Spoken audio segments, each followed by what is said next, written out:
블록체인과 암호화폐에 대해서 살펴보겠습니다. 그래서 이제 우리가 실제 쓰는 화폐는 명목화폐라고 그래요. 명목화폐. 명목화폐는 실질적인 가치와 관계없이 그냥 쓰는 거예요. 옛날에는 실물화폐라고 그랬나? 이거는 그 돈 자체가 그만큼의 가치가 갖고 있는 거예요. 뭐 금이라고 할지 뭐 이런 것들이죠. 근데 지금은 이건 종이 조각이죠. 실제 100달러 가치가 있는 건 아니잖아요. 100달러 지폐가. 그래서 그게 명목화폐인 거고, 암호화폐는 뭐냐? 암호 기술을 사용하는 화폐를 우리가 암호화폐라고 그래요. 그거보다 상위 개념이 전자화폐예요. 전자화폐. 그래서 전자화폐는 디지털로 된 화폐를 전자화폐라고 그래요. 모든. 그러니까 디지털로 된 전자화폐 안에는 암호화폐도 포함되겠죠. 우리가 쓰는 전자화폐 중에 암호 기술을 사용하지 않는 것들도 있습니다. 단순하게 그냥 뭐 우리가 만화 웹툰 볼 때 무슨 코인 한다. 그 코인 자체도 뭐 화폐는 화폐 비슷비슷한 거죠. 디지털 화폐죠.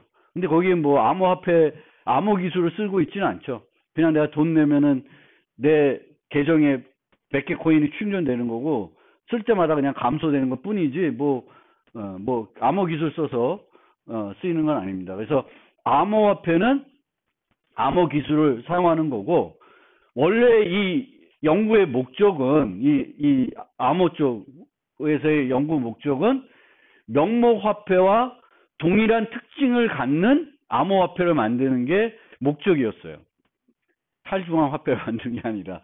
그래서 명목화폐의 중요 특징을 보면 위조가 어려워야 되겠고, 당연히 화폐니까 휴대가 가능해야 되겠고, 익명성을 보장해야 되겠고, 양도가 가능해야 되겠고, 분할을 가능해야 되겠고, 오프라인으로 지불할 수 있어야 되겠고, 범용적으로 쓸 수가 있어야 됩니다. 그런데 여기서 말하는 오프라인 지불이라는 건 화폐 세계에서 오프라인 지불이라는 거는 중재자의 참여 없이 지불하는 걸 오프라인 지불이라고 그래요. 신용카드는 오프라인 지불이 아니에요. 우리가 온라인, 오프라인 하면은 인터넷으로 지불할 수 있냐 없냐 이런 거 생각할 수 있는데, 이 개념은 그 개념이 아니라 여기서 오프라인 지불이라는 거는 그 A가 B한테 주고 싶으면 A와 B 간의 프로토콜을 통해서 프로토콜을 진행할 수 있어야 된다는 거예요. 우리가 키 확립 프로토콜 할 때도 온라인, 오프라인 이 개념을 했었잖아요. 거기서 온라인 하는 거는 중재자의 도움이 필요한 프로토콜을 우리가 온라인 프로토콜이라고 했죠. 마찬가지 여기서도 그런 방식입니다. 그래서 제3자의 중재 참여 없이 지불할 수 있어요. 신용카드는 신용회사가 승인을 해야지만 지불이 진행되는 겁니다. 그래서 이런 것들을 해야 되는데, 이제 저게 목적인데, 이제 아까 잠깐 얘기했듯이 이 화폐라는 게 유통되기 위해서는 정부의 허가 없으면 실제 유통되기는 어려워요. 그래서 얘를 이제 우리가 많이 이제 이 연구하는 사람, 암호화폐 연구하는 사람들도 이런 쪽으로 많이 생각한 거예요. 중앙 집중적으로. 어떤 기관이 화폐를 발급할 것이다 라는 거죠. 탈중앙 화폐인 비트코인은 특정한 어떤 기관에서 화폐를 발급하지가 않죠. 발급을 안 해요. 근데 이제 제가 연구할 때만 해도 다 생각한 거는 어떤 중앙 신뢰기관이 화폐를 발급하는 거고, 그 신뢰기관은 바로 중앙은행 이런 거를 염두에 둔 상태가 되겠죠. 그래서 그런 거 있고요. 그리고 이제 요 관련해서 나오는 또 다른 개념이 가상화폐입니다. 가상화폐. 그래서 가상화폐라고 하는 거는 제도권에서 인정하지 않는 화폐들을 가상화폐라고 그래요. 비트코인은 가상화폐인 거죠. 아직 제도권에서 승인이 된 건 아닌 거죠. 그렇죠? 그래서 그렇고, 또 제가 연구할 당시의 특징은 뭐냐면은 암호화폐도 기존의 명목 화폐 비스무리하게 어떤 디지털 값 형태로 존재하게 됩니다. 화폐가 디지털 값으로 존재하게 되는데, 실제 화폐는 꼭 디지털 값 형태로 존재할 필요는 없어요. 그러니까 제가 갖고 있던 두 가지 편견은 뭐냐면은, 하나는 정부의 허가 없이는 유통이 불가능하다. 그래서 이런 방식으로 암호화폐를 연구해도 이런 방식으로 연구해야 된다고 생각했고, 또 하나는 기존처럼 이제 우리가 지불하면 돈을 이렇게 건네잖아요. 마찬가지로 이 암호화폐도 내가 갖고 있던 어떤 디지털 값을 다른 상대방한테 주는 형태로 많이 생각을 했어요. 그래서 이 어떤 암호 기술 사용해서 어떤 값을 만들고 그 값을 주는 거죠. 지불자가 그 반대편 사람한테 주는 형태가 되는 거예요. 그런데 실제 화폐는 꼭 이렇게 어떤 값이 지불자에서 그 수취인으로 전달이 안 돼도 돼. 뭐만 되면 되냐면은 원장에 어떤 원장이라는 게 있으면 그 원장에다가 김상진이 뭐 홍길동한테 100원을 줬다라는 것만 기록이 되면 그 기록만 갖고도 화폐의 역할을 할 수가 있습니다. 이 원장이 불가역성, 즉 이 원장을 누가 함부로 조작을 할 수 없다라는 것만 되면 그게 화폐로서 역할을 하는 거예요. 그러니까 뭔가 내가 서로 교환을 안 해도 되는 거지, 화폐라는 건. 그래서 실제 이런 경제 쪽 논문을 보면은 이런 논문도 있어요. Money is memory. 그러니까 화폐는 서로 뭔가를 우리가 주고받아야 되는 건 아니고, 주고받았다는 사실만 기록되면 그걸로 화폐 역할을 할 수 있다는 거예요. 그래서 비트코인은 이 개념을 제대로 활용한 화폐가 되겠습니다. 그러면 비트코인을 살펴보기 전에 제가 연구했던 그런 암호화폐들은 어떤 형태였냐라고 하면은, 그 세계에서 그 당시에는 이제 어떤 신뢰기관이 화폐를 발행합니다. 그래서 이 화폐를 발행하는 기관을 보통 은행 또는 중앙은행으로 이렇게 상정한 거예요. 그래서 어떻게 되냐면은 고객이 그 발급하는 서버한테 내 실물화폐를 주는 거예요. 명목화폐를 주고 그 금액에 해당되는 암호화폐를 인출받습니다. 인출받은 다음에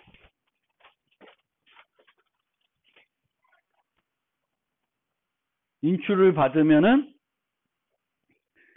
이제 어떤 값을 얘가 갖고 있는 거죠. 그러면 얘는 이제 상점에 그 값을 줘서 비용, 뭔가 물건을 구매할 수 있게 되는 게 이 전자화폐의 흐름이에요. 그런데 이 전자화폐에서 또 암호화폐에서 가장 큰 문제 중에, 해결해야 될 문제 중에 하나가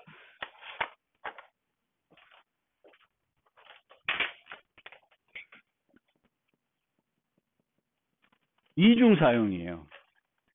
더블 스펜딩이라고 해서 이 동전을 얘가 갖고 있잖아요. 어떤 디지털 값을. 근데 디지털 값은 복사하기가 쉽죠. 그냥 복제를 할 수가 있어요. 그냥 값을 복제하면 되는 거니까. 그럼 얘가 이 상점에 쓰고 저 상점에 쓰고 저 상점에 쓰면 그거를 못 쓰게 해야 되는 거죠. 이 동전을 한 번만 쓰면 더 이상 쓸 수가 없어야 됩니다. 그래서 이중 사용을 그러면 어떻게 우리가 해결하냐면 두 가지가 있는데, 제일 먼저 그 제안됐던 거는 온라인 지불 방식입니다. 온라인 지불 방식. 그래서 온라인 지불 방식에서는 모든 화폐는 일련 번호를 갖고 있어요. 화폐 일련 번호가. 그래서 323번이에요. 323번을 얘가 갖고 얘가 발급한 어떤 화폐예요. 그럼 얘가 그거를 얘한테 줘요.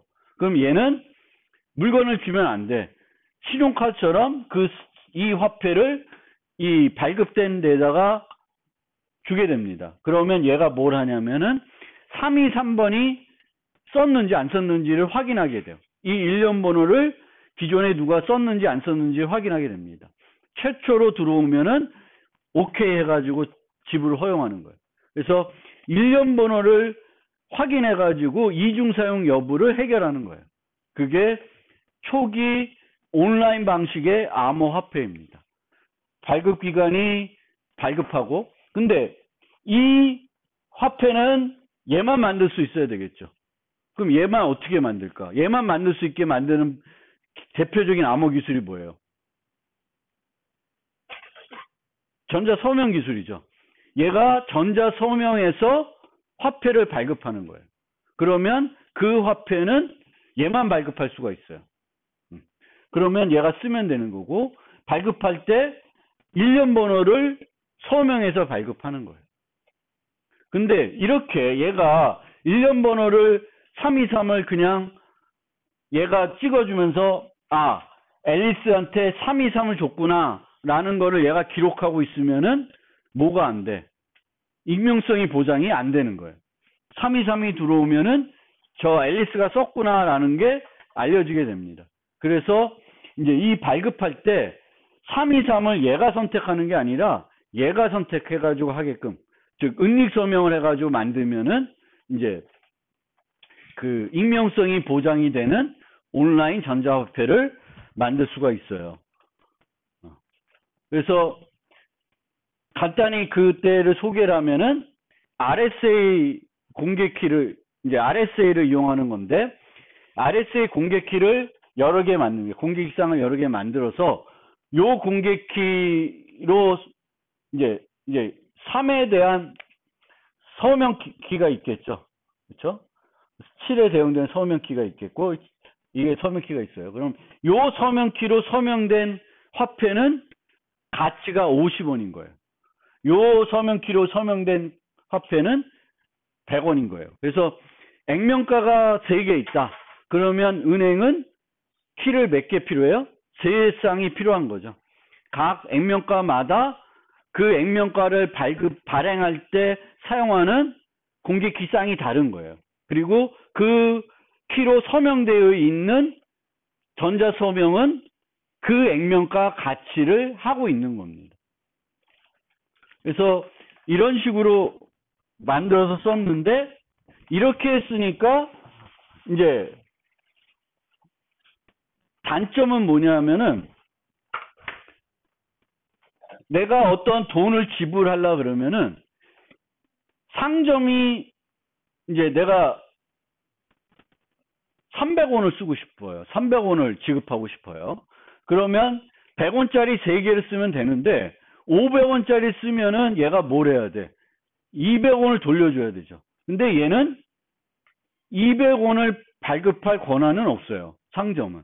그러니까 상점이 화폐를 발행해서 줄 수는 없는 거죠. 그리고 얘가 갖고 있는 200원을 얘한테 주기도 힘들어요. 왜냐하면 얘가 그거를 또 이중 사용할 수 있는 문제가 있는 거죠. 그래서 거스름을 제공하는 게 어려웠어요. 그래서 제가 실제 박사학위에서 연구했던 게, 이런 방식에서 어떻게 거스름을 줄 수 있을까, 거기에 대해서 좀 연구를 했었습니다. 아주 성공적이지 못했는데 하여튼 그렇습니다. 그래서 이 방식에서는 이제 초기 암호화폐에서는 거스름을 줄 수 없어서 정확하게 맞춰서 줘야 되는 거예요. 지불할 때 정확하게. 그래서 내가 돈이 충분히 있어도 내가 지불해야 될 금액을 맞출 수 없으면 지불이 안 되는 거예요.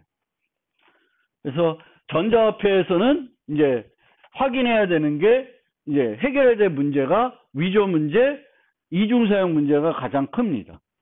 근데 위조 문제는 전자 서명 기술을 보통 쓰게 되겠고, 그 블록체인 이전에는 이중 사용은 온라인 방식에서는 어떻게 하면 돼? 온라인 방식은 항상 은행한테 그 동전이 다시 오는 거죠. 그러면 온라인에서 은행이 한 번 썼던 돈은 또 못 쓰게 막으면 돼요. 그러니까 온라인 방식에서 이중 사용은 쉽게 해결이 되죠. 근데 온라인으로 쓰니까 너무 불편한 거예요. 그래서 오프라인으로 이제 암호화폐를 만들고 싶었는데, 오프라인으로 만들 때는 이제 상점이 이중 사용 여부를 확인하기가 힘들죠. 상점은 받아서 그거를 확인할 수 있는 어떤 키도 없고 뭐도 없는 거예요. DB도 없는 거니까 상점은 받아서 그냥 처리해 줄 수밖에 없어요. 오프라인은. 그러면 이 방식에서는 상점이 암호화폐를 받으면 그 암호화폐를 실제 내 돈으로 바꿔야 되죠. 실물화폐로. 그러려면 은행에 다시 넣어야 되는 거예요. 그러니까 오프라인 화폐도 오프라인 방식에서도 이제 어떤 시점이 되면 상점이 받았던 암호화폐들을 이제 은행에다 갖다 주는 거죠. 갖다 주고 내 실물화폐로 바꾸는 거예요. 명목화폐로 바꾸는 그런 방식이 되겠습니다. 그럼 오프라인 화폐는 그때 뭘 해야 돼? 그때 이중사용을 확인하는 거예요. 그러니까 온라인은 그 순간순간 지불이 이루어질 때마다 일련번을 통해서 확인하는 건데 오프라인 화폐는 그 순간순간 확인하는 게 아니라 언제 확인해요? 상점이 이제 그 명목화폐로 바꿀 때 확인하게 됩니다. 근데 이 바꿀 때 확인을 하게 되면 이중사용한 게 확인이 돼. 그러면 누구의 책임인 거야? 누구의 책임을 물어야 될까? 상점? 고객? 이제 오프라인으로 방식을 만들었는데 암호화폐를 확인해 봤더니 이중사용했어. 그러면 누구한테 책임을 묻는 방식이냐면 고객한테 물어버리는 거예요. 그 화폐를 발급받았던 고객한테 물어보니. 그럼 고객한테 그 책임을 전가하기 위해서 이중사용에 대한 책임을 전가하기 위해서는 뭐가 필요하냐면 온라인 방식에서는 받은 화폐를 실제로 내가 안 써도 돼. 내가 그냥 내 친구한테 주면 친구가 그걸 써도 문제는 없어요. 이중사용만 안 하면. 문제가 없는데 이 오프라인 방식에서는 그 발급받은 화폐를 발급받은 사용자만 쓸 수가 있게끔 장치를 해놓습니다. 그리고 두 번 쓰게 되면은 발급자가 누구인지 오픈이 되게끔 만드는 거예요. 그렇게 되면 어떻게 돼? 받은 사용자들은 이중사용을 안 하겠죠. 이중사용하면은 자기한테 책임이 물어지니까 안 할 거고요. 그 상점이나 다른 사용자들이 그 받은 화폐를 쓰고 싶어도 상점이나 다른 사용자는 그 화폐를 사용할 수가 없습니다. 그 고객만 쓸 수 있게 장치를 해놨기 때문에 그렇게 되는 거예요. 그래서 예전 암호화폐에서는 오프라인 방식에서는 인출받은 그 고객만 그 화폐를 쓸 수 있게끔 장치를 해놔서 이중사용 문제를 해결하고 있습니다.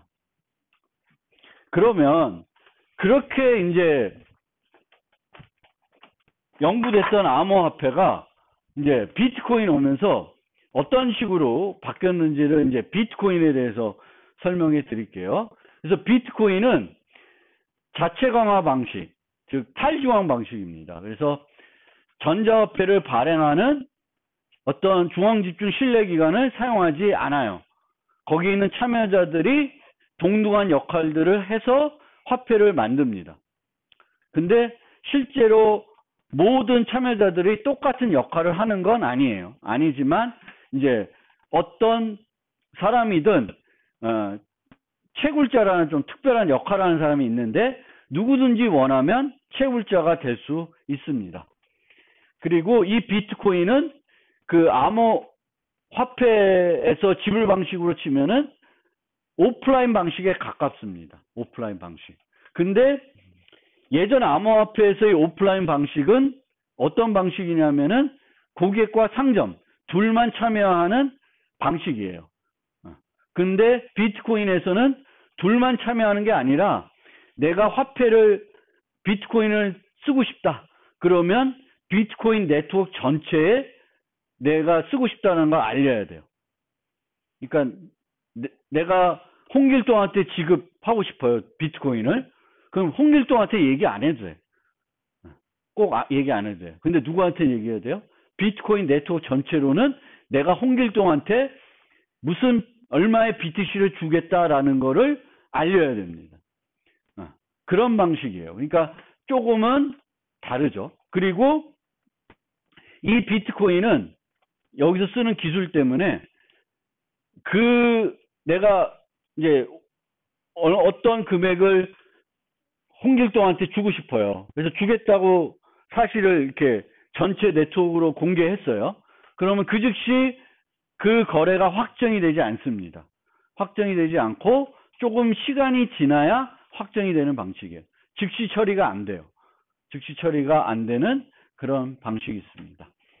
그리고 이 비트코인은 양도할 수 있고요.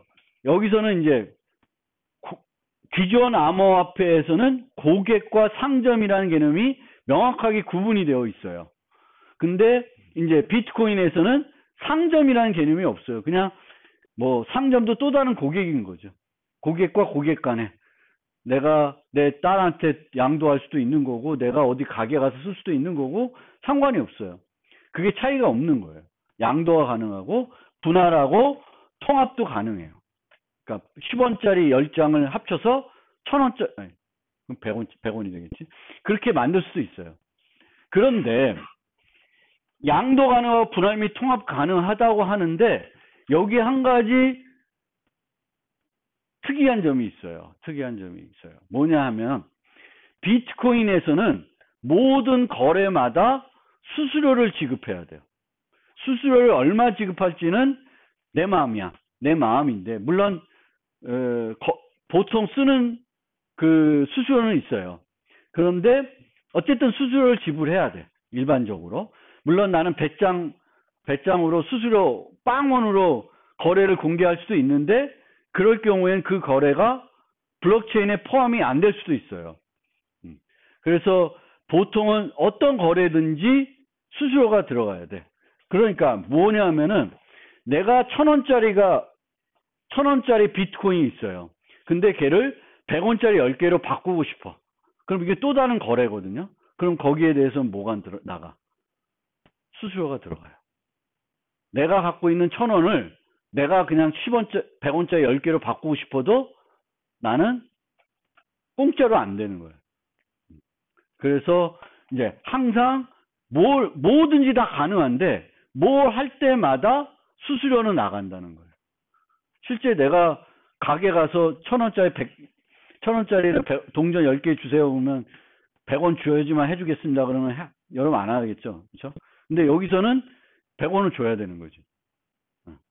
1000원짜리를 100원짜리 10개 받으려면 900원 밖에는 못 건지는 거예요.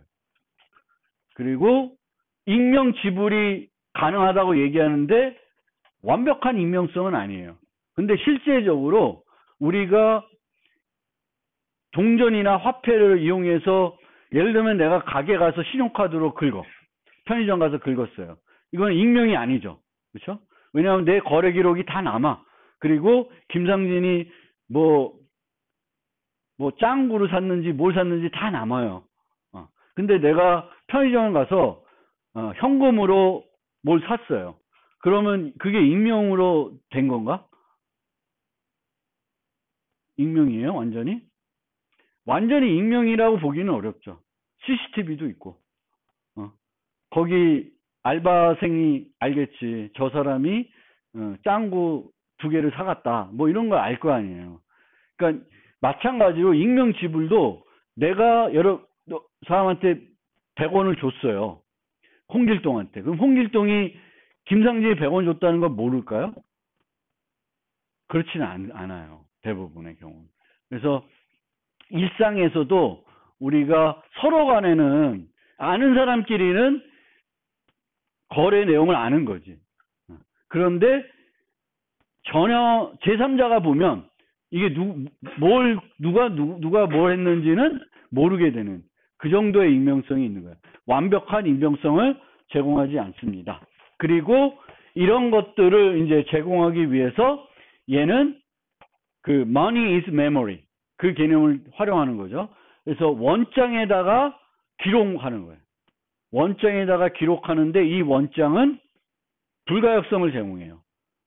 뒤에 추가는 할 수 있어도 기존에 저장된 것들을 삭제하거나 기존에 저장된 것 사이에다가 뭔가 새로운 걸 넣을 수는 없어요. 맨날 넣고 싶으면 뒤에다가 넣을 수 있어요. 넣었던 걸 지우고 하게 되면 어떻게 되냐? 뭐가 가능해요? 이중 사용이 가능한 거지. 한번 넣으면 쓴 거잖아요. 근데 걔를 지우면 안 쓴 게 된 거지.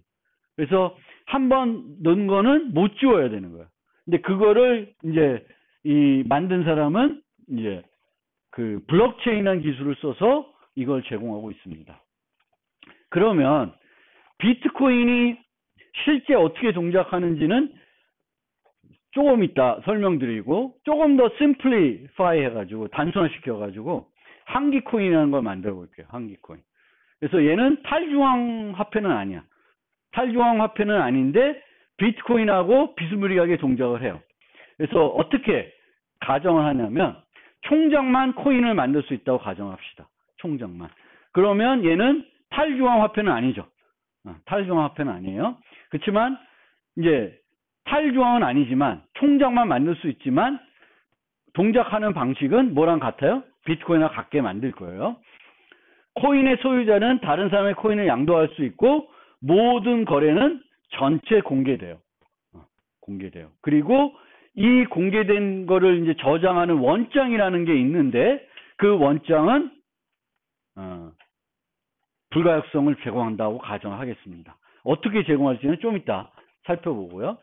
모든 참여자는 공개키 쌍을 가지고 있습니다. 비트코인에서도 그래요. 모든 참여자들은 공개키 쌍을 가지고 있는데 공개키를 쓰게 되면은 인증서가 필요한 거잖아요. 근데 비트코인에서 인증서를 안 써. 여기서도 안 쓸 거예요. 인증서를 안 쓰고 공개키를 써요. 공개키를 써요. 그래서 내가 홍길동한테 100원을 주고 싶어. 그러면 나는 뭘 알아야 되냐면 홍길동의 인증서를 알아야 돼요. 그런데 원래는 이런 공개키 방식에서는 이 공개키가 홍길동인지를 확인하기 위해서 뭘 활용해? 인증서를 활용하는데 여기서는 그걸 활용하지 않고 누구의 책임이야? 누구의 책임을 그냥 넘기는 거야? 지불자의 책임을 넘기는 거야. 내가 제대로 확인하고 해야 돼. 홍길동한테 물어가지고 이거 너 거 맞는지 확인한 다음에 줘야 돼. 내가 엉뚱한 사람에 주면 그냥 나만 손해보는 거야. 홍길동도 못 받고. 그래서 여기서는 이제 익명한 그 인증서를 확인해가지고 명확하게 이 공개키가 이 사람 거라는 걸 확인하는 걸 쓰지 않아요. 그렇게 되면 익명성을 보장할 수 없으니까 그냥 공개키는 쓰되 인증서는 안 쓰고 그 공개키 인증에 대한 책임은 그냥 지불자의 책임을 맡기는 거예요. 네 돈이니까 네가 알아서 잘 써라. 뭐 이런 방식인 거예요. 그리고 근데 여기서 모든 참여자는 인증서를 안 쓰는데 총장은 인증서 쓴다고 가정하겠습니다. 총장은 좀 특별한 애니까 쓴다고 했어요. 그리고 화폐를 나타내는 별도 디지털 정보가 없습니다. 아까는 예전 암호화폐에서는 은행이 전자서명한 어떤 값이 암호화폐 역할을 했는데 여기서는 암호화폐 역할을 그런 값이 하는 게 아니라 원장에 A가 B한테 100원 주겠다라고 되어 있으면 그게 화폐의 가치를 하는 거예요. 원장이 이제 기록해서. 그래서 원장에 기록해서 이게 화폐 역할을 하게 되는 거고요. 이 거래, 트랜잭션이라고 하는데 이 거래는 헤더, 입력, 출력, 서명으로 구성되어 있습니다. 헤더, 입력, 출력, 서명. 그래서 헤더 정보가 있고 입력이 쓸 돈이에요. 출력이 이제 줄 사람. 그러니까 입력을 내가 100원짜리 기존에 100원 입력을 쓰면 그 100원 갖고 내가 A, B한테 50원씩 나눠줄 수가 있죠. 그리고 내가 100원 있으면 내가 이 사람한테 50원 주고 싶으면 50원 다시 내가 받아야 되잖아요. 그럼 나한테 지급하면 돼요. 그러니까 입력은 하나인데 출력은 두 개죠. 내 거지 100원이. 그리고 출력은 B가 100, B가 50, 다시 A가 50. 그럼 나는 50 받는 거고 100이 되는 그런 형태가 되는 거예요. 그래서 이런 식으로 이제 그 트랜잭션을 만드는 거예요. 그래서 헤더는 요것들을 다 해시한 값. 헤더 요 정보를 헤더한 값을 이제 얘가 서명하게 됩니다. 헤더는 뭐냐면은 이 트랜잭션의 특성. 이 트랜잭션은 코인을 만드는 트랜잭션이 있을 수 있고, 아니면 양도하는 트랜잭션, 두 종류밖에 없어요. 그리고 이제 입력이 몇 개인지, 출력이 몇 개인지, 뭐 그게 기본적인 정보입니다. 그래서 얘는 생성하는 거니까 입력은 없어요. 새로 화폐를 발행하는 거니까 없고요. 아웃은 100원인데 수치인이 여기에요. 수치인이 뭐예요? 공개 키를 해시한 값이 수치인이 되는 거예요. 그러면 이 돈, 이 아웃을 쓸 수 있는 사용자는 누구예요? 요 수치인, 요 플러스 KS에 대한 대응되는 마이너스 KS를 갖고 있는 사람만 쓸 수가 있어요. 그래서 총장이 요걸 만들면서 누구만 쓸 수 있게 만들어 놨어요? 자기 자신. 만약 여기가 A면은 새로운 돈을 만들어서 누구한테 주는 거예요? A한테 준 거죠. 100원을. 그런 식으로 이제 기록하게 됩니다. 그러면 이런 거래의 뭐라고 우리가 규칙을 정했죠? 총장만 발급한다고 했죠. 그러면 이게 유효한 코인 생성이기 위해서는 요 서명을 누가 해야 돼? 총장이 해야 되는 거죠. 그렇죠? 총장만 이거 만들 수 있겠죠. 그래서 이 트랜잭션, 이 코인을 생성한 트랜잭션은 총장만 할 수가 있는 거예요. 그래서 총장이 한 다음에 총장이 그 다음에 이 자기가 만든 돈을 그 다음에 A한테 전체 다 주고 있어요. 100원. 100원을 A한테 다 주고 있습니다. 그래서 이전 거래는 트랜잭션 1, 0이에요. 그러니까 요거라고 하는 거죠. 요거를 쓰겠다는 거예요. 그래서 이런 식의 방식이 뭐냐면은 UTXO 방식이라고 그래요. Unspent Transaction Output 기반. 그러니까 화폐의 가치는 뭐에 있냐면 이 아웃들의 총합이거든요. 그 아웃들 중에 아직 안 쓴 아웃들의 총합이 전체 거래될 수 있는 화폐 금액이 되겠습니다. 그래서 얘는 이제 100원을 이제 주어진 거고 100원이 일로 왔죠. A한테. 그럼 A는 또다시 그거를 B한테 이런 식으로 줄 수가 있어요. B한테. 근데 여기 보면 얘가 이전 거래도 2의 0이죠. 얘도 이전 거래 2의 0이야. 그럼 얘가 뭐가 된 거예요? 이중 사용이 된 거죠. 그러니까 똑같은 출력은 이 출력은 한 번만 쓸 수 있어야 되는 거죠. 한 번만 쓸 수 있고 여러 번 쓸 수 없어야 돼요. 그러면 여러 번 못 쓰게 하는 건 어떻게 막을까? 여러 번 쓴 게 원장에 기록이 되면 안 되죠. 원장에 기록이 되면 화폐가 거래가 확정이 되는 거예요. 그래서 이 원장에는 뭐만 기록이 돼야 돼? 유효한 것들만 기록이 돼야 돼. 그럼 뭐가 유효하냐? 서명들이 유효해야 되는 거죠. 얘 T2를 쓰려면 누구의 서명이 필요한 거야? 수치인이 플러스 KA니까 요걸 쓰려고 그러면 A의 서명이 필요한 거예요. 근데 A의 서명만 쓴다고 되는 건 아니고 이중 사용을 안 해야 되겠지. 그래서 얘가 저장되어 있는데 얘를 저장하려고 그래. 그럼 얘를 저장은 허용을 안 해야 되는 거예요. 그래서 이중 사용을 막아야 되는 겁니다. 그리고 만약 이 저장됐던 걸 내가 지울 수 있어. 그럼 또 쓸 수 있게 되는 거죠. 지울 수 없어야 되는 거예요. 지울 수 없어야 되겠고 여기에 유효하지 않은 것들이 들어갈 수가 없어야 돼요. 여기서 유효하지 않은 것들이란 서명값이 유효하지 않은 거. 서명값은 유효한데 이중 사용하는 거. 이런 것들은 이 원장에 들어가면 안 돼. 들어가면 안 돼요. 그래서 이제 이런 식으로 우리가 꼭 아웃풋이 꼭 인풋도 여러 개일 수 있어요. 하나만 쓰는 게 아니라 여러 개를 결합해서 지불할 수가 있습니다. 100원짜리 200원짜리인데 100원짜리가 두 개 있어. 근데 150원을 지불하고 싶어. 그러면 하나 갖고는 안 되는 거 아니에요. 그러면 입력이 두 개 들어가야 되는 거죠. 등력을 두 개 써서 나가는 거예요. 출력도 둘이 아니라 셋. 얼마만큼 할 수가 있는 거죠. 100원을 10개로 나누어 가지고 각 한 명씩한테 줄 수도 있습니다. 그렇죠? 그래서 이런 식으로 되는 거예요. 그래서 보면은 이제 T01은 총장이 400원을 자기한테 발급한 거죠. 그 총장이 300원을 A한테 주고 100원은 자기가 갖고 있는 거예요. 그러니까 거스름을 이런 식으로 만드는 거예요. 그러니까 내가 200원 내면서 50원을 돌려받아야 되잖아요. 그러면 그 50원은 나에게 지급하는 형태로 트랜잭션을 만들면 돼요. 근데 이 트랜잭션에 실제는 인의 합계와 아웃의 합계가 어떻게 돼야 돼요, 원래? 같아야 되죠. 같아야 되는데 실제 비트코인에서는 인의 합계가 아웃의 합계보다 커야 됩니다. 그러면 그 차이는 뭐가 될까? 수수료가 되는 거예요. 여기가 내가 300원이야. 근데 여기는 280원만 썼어. 그럼 20원은 수수료가 되는 거예요. 수수료로 쓰이는 형태가 되는 거예요.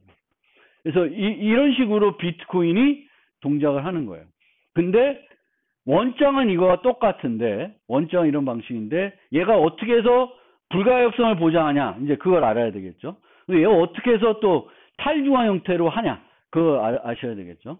근데 만약에 중앙 집중적으로 만들고 싶으면은 얘를 어떻게 만드냐면은 이 원장을 누가 관리하면 돼요? 총장이 관리하면 돼요.